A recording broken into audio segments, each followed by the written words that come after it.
Un jeune adolescent a l'air innocent, arrêté de force dans sa chambre pour le meurtre d'une fille. Voici comment débute Adolescence, la mini-série Netflix qui cartonne depuis sa sortie mi-mars. Elle raconte le cauchemar des parents de Jamie qui refusent de croire que leur fils de 13 ans ait pu tuer quelqu'un, lui qui n'avait jamais fait preuve de violence par le passé. Derrière ce thriller psychologique, la série se penche sur une jeunesse influencée par des contenus de plus en plus violents sur internet. Un espace où se côtoient discours de haine, pornographie et cyberharcèlement. Une tendance inquiétante qui dépasse la fiction. Ce mercredi, Sky News dévoile une étude soulignant l'exposition des mineurs à des contenus de plus en plus horribles en ligne. Après avoir étudié 1000 jeunes anglais de 14 à 17 ans, le média rapporte que 55% des interrogés ont déjà vu du contenu pornographique ou violent sur les réseaux sociaux et applications.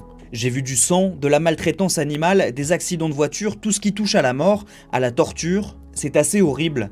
Beaucoup de choses que j'ai vues et que je n'aurais pas dû voir n'ont pas été recherchées directement par moi et m'ont été montrées sans que je le veuille. J'ai été ajoutée à un groupe de discussion avec des centaines de personnes envoyant des images comme des cadavres. Voir ce genre de choses peut être très perturbant pour les gens et cela peut être très néfaste pour la santé mentale. Les trois quarts affirmaient également avoir déjà été contactés par des inconnus en ligne. Plus largement, 40% d'entre eux indiquaient passer au moins 6 heures sur leur téléphone par jour. En Angleterre, la série et cette étude relancent le débat sur la sécurité en ligne, notamment pour les mineurs. This violence carried out by young men influenced by what they see online is a real problem. It's abhorrent.